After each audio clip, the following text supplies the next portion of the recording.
Good morning, everyone. My name is Chang Li. I'm a toxicologist from the company Clariant. In my first presentation, we'll give you a short introduction on AMBIT2. At the beginning, when we planned the workshop, we have expected my colleague, Dr. Volker Koch, to give you a talk on this topic.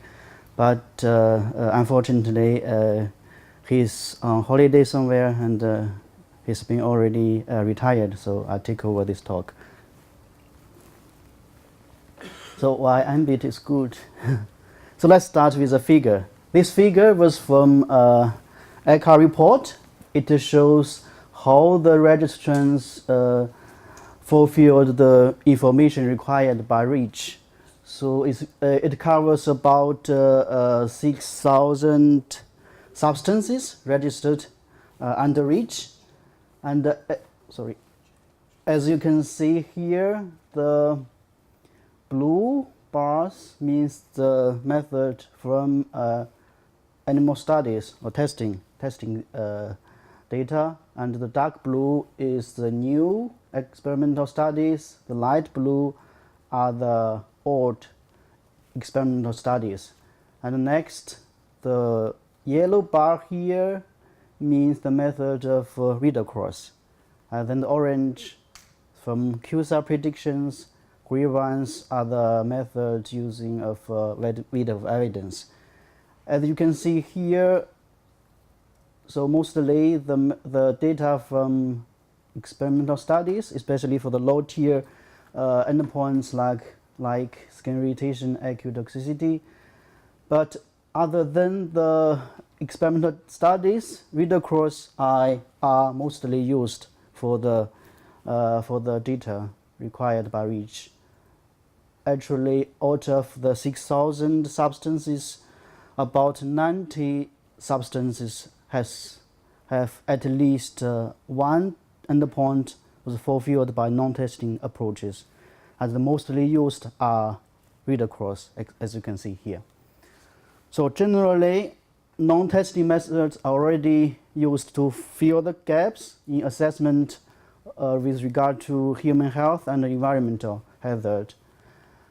The non-testing approaches have many advantages, like to avoid animal testing and therefore reduce the cost and also the time, and also bridge the gaps of laboratory capacity.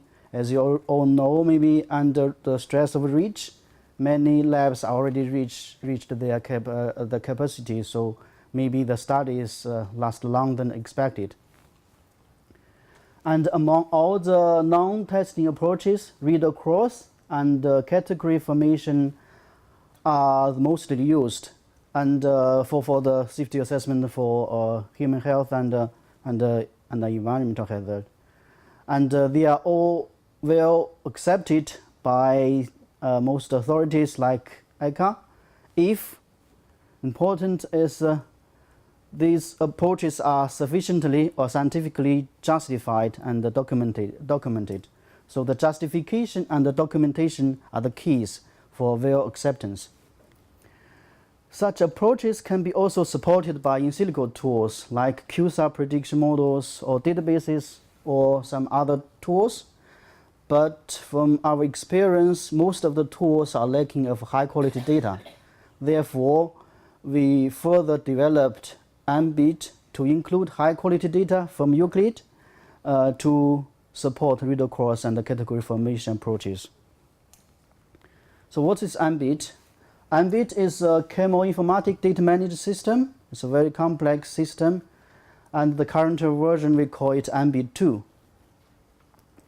It was developed within the Cefic LRI project. First is EM 9, and then followed by the enhanced version of EM 9.3, and the current is EM 9.4, and it's part of the LRI toolbox.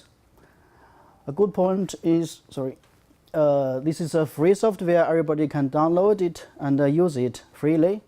You can install it locally on your computer, or you can install it as a server. For example, we have a public server called AMBIT LRS server. Everybody can register and visit it. using a web browser. So here's the interface. You type in the link and you can use it. And you can also install it as an internal server in your company, like we did in Clariant. So the current version of AMBIT2 consists of a huge database. It has more than 400,000 structures, chemical structures, together with identifiers like chemical name, case number, SMILE code, and other informations. And also it has registered substances, more than about 14,000 substances, together with toxicological data, ecotoxicological data, as well as environmental fate and physical chemical data. So what AMBIT can do, here's the main functions. It's a very complex system. And the first function, it can be used as a database, as it has lots of chemical structures. The structures can be searched, and also the data can be searched. You can perform an exact structure search, or you can search for similar structures, or search for structures with the same substructure. You can combine data search as well. And in this version, we also have the Euclid substances from Euclid 6 system, and together with the data and as well as the composition if available. So currently in this version, we have 43 data points. It covers mostly used endpoints like from ecotoxicity to carcinogenicity, and as well as some endpoints from ecotoxicology. So basically, the registered data from ECHA is imported in AMBIT. The user can search the data and use it very flexibly. And in AMBIT, we have also developed a workflow to support reader cross and category formation. And this workflow will support the user to search for target and analog structures, to gather data, to form a data matrix, and at the end to generate a report automatically. And we have also many prediction tools in AMBIT. The newly integrated are the Vega models. Maybe many people have used it. It contains many QSAT models. For example, for skin sensitization, for genetic toxicity, and also for developmental toxicity, as well as other models. And we have also ToxTree, and the Kramer rules has been in AMBIT for long. And we have also incorporated a new database called Open Food Tox Data from EFSA. In the afternoon, I will show you in detail. And in AMBIT, we can do the data management. We can import and export data set flexibly. For example, if your company has an internal database, you can install it, import it into AMBIT for further use. And in this version, AMBIT2 support I6Z files exported from Euclid 6. So therefore, you can export the files from Euclid and import into AMBIT, or you can import the substances from Euclid via web services. So it's a semi-automatic process. So why we incorporate the Euclid 6 data in AMBIT? As we all know, the reach requires lots of information, and all the informations are stored in Euclid 6. These data are mostly from environmental studies. It's with high quality, very reliable. So we would like to use this data to support reader course and category formation. But in Euclid 6, there's some limitations to find such data. Especially for structures, it's very difficult. Therefore, we import all the high-quality data in AMBIT system, and AMBIT system can manage the data easily than Euclid 6, and therefore we use this data to support reader course and category formation. In order to support reader course category formation, we have developed a workflow in AMBIT. It contains 5 main steps and 6 sub-steps. From the left to the right, assessment identifier to define assessment, and collect structures means to collect the structures for the target chemical and the analogs. And also then endpoint data used, it means to gather all the data for the target and the source chemicals and the category members. And then in the next step, assessment details, data matrix will be automatically generated from all the available information. And then in the working matrix, the data can be modified, or the data gap can be filled in this step. And finally, we get a final matrix with all required data. And afterwards, a report will be automatically generated for documentation and other purposes. This workflow I will explain in my second presentation in detail. So because of the so much functions and advantages of AMBIT, in Clariant we have included AMBIT2 in our computational toxicology system. In this system, AMBIT2 play a key role as a main database in the system, and we imported our substance data from our Euclid system in AMBIT, and we will also import the data from ECA. So in this database, we have lots of substance data, as well as the compositions from our internal Euclid system. And AMBIT2 is also connected to other prediction tools, for example, the direct nexus for toxicity prediction and the mature nexus for metabolism prediction. And the chemical structures from AMBIT can be easily transferred to the QSAR prediction tools for the toxicity prediction. And the predicted result can be also transferred back and stored in AMBIT. And the user can use thereafter the user can use the predictions in AMBIT2 easily. And it's also connected to other databases and tools. For example, other internal and external databases can be easily incorporated into AMBIT. So we have a huge database. We use this database to support reader course and category formation, as well as to make predictions for our internal chemicals. And we plan also to connect AMBIT2 system to the analytic results from LC-MS system is currently ongoing.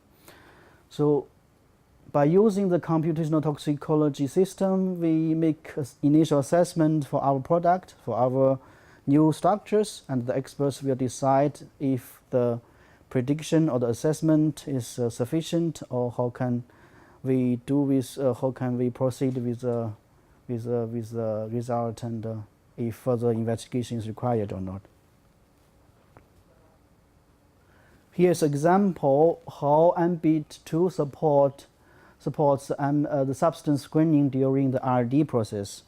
Normally, from the R&D department for certain application, for example, for detergents, they have a list of candidates for the application. For example, here we have 5 substances as candidates for detergent, 1 to 5, and each candidate has a chemical structure. Then the first step, we use AMBIT2 to look for existing substances with similar chemical structure and with data, of course, to see if there's some data available from the analogs. For example, for substance 1, we have found 4 analogs, 1A, 1B, 1C, 1D, and for the third one, we have found one called 3A as an analog. And then AMBIT will search for the data. For example, for this one, it has skin corrosive property as well as toxic property to aquatic life. And for this one, maybe only found some skin irritation and also maybe acute toxicity category 4 for these candidates. And then we perform QSAR predictions using the QSAR tools in AMBIT, as well as external tools like Derek, to see if there's toxicity concerns for the target candidates. And for example, here for 1A, the QSAR predictions found it may cause skin burns and also toxic to aquatic life, and this one only cause skin irritation.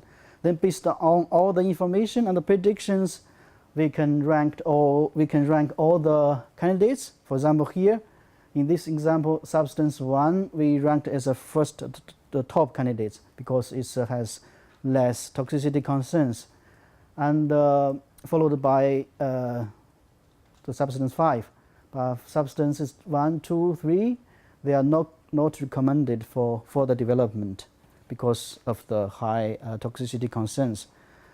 But if the department, R&D department thinks maybe the category 4 is very effective, they also recommend them to further investigate the, for example, here the reproduction toxicity, if to clarify if there's really concerns here. So by doing the assessment with AMBIT2, we have gained lots of benefits. For example, it supports effective product development. We can link all the available database to gather all the informations and predictions to perform an initial toxicological assessment before the product development. And it also helps us to prevent the development of substances that serve the purpose but cannot be used due to the toxicological and ecotoxicological hazards. So by doing this, it helps to improve the product safety as well as cost saving by avoidance of unnecessary work. So it also improved animal welfare by reduced animal testing, and it also means cost saving and also animal saving and also time saving for us. So in general, it helps us a lot. I hope you will also get some useful information from it. So thank you very much for your attention. Do you have any questions? Yes, please. You maybe use the mic or speak loud. All right, okay. Yeah, so you use data from several databases, mainly from ECA. Was there some cleaning of the data before importing them? There's a criteria to select the when we import the data. There's a criteria. For example, we normally only import the data from experimental studies, also with reliability 1 or 2. So only the high quality data is imported into AMBIT. I have several, so I can ask them directly. About the link to, you said that we can import our own IUCLID file, IUCLID data in AMBIT. Yes. But does it mean that it is imported only on our account, or is it imported in AMBIT for everyone? It depends on the server. For example, if you can in your company you can install internal server, so you can import all your Euclid data to your internal server. So so the other people cannot see it. For example, we have our own server in Clariant, but for the public server, so maybe it's not so good to import your own data. Okay, so if we import in the public server, it does import for everyone. Yeah. Yes, in fact, you will not be able to import into the public server because it's prohibited. Okay, and I have last question. You talk about Derek and prediction with Derek. Yes. do you just mean that you need to have direct already paid for in your company and that you can use direct with AMBIT, or is it included in AMBIT freely? No, because Direct is a commercial software, so the company has to buy to pay for it. So therefore, it's not publicly available. So Okay, so direct is not included in AMBIT. It's just that AMBIT is you can't communicate with direct. Yeah, exactly. Thank you. Okay. Yeah, please. Thank you for this update. I was wondering, how does this system relate to other QSAR systems? Have you done any kind of cross-validation, or is this on top of, or could we only use this system and forget about the others, things like in the OSD QSAR toolbox? the QSAR prediction tools in AMBIT are actually it's from external models. For example, here the QSAR, the Vega models, so it's not developed in AMBIT, but it's integrated into AMBIT. Yeah, but which tools are in there? Derek was mentioned, but are we coming back to that during the day? Yeah, in the afternoon I'll show you the models by a demonstration, like the Vega tools and ToxTree. Please. Is the AMBIT database updated with new dossiers or updated dossiers? Is there a regularly update or an update after the reach deadline in May 2018? This is depends on the ECHA, because we get all the data from ECHA. So if ECHA can provide us with the updated data, we can import easily into AMBIT. I can maybe say a word on this. When I received the REACH database a year and a half ago, I had an agreement with ECHA that they would provide updates. They didn't say when and how often, it's not every month, but yes, it will be updated, and I will get the latest data, and then it will be put into AMBIT. It will be AMBIT2 or... All right, I think we have to move on. There will be time for more questions later on for sure.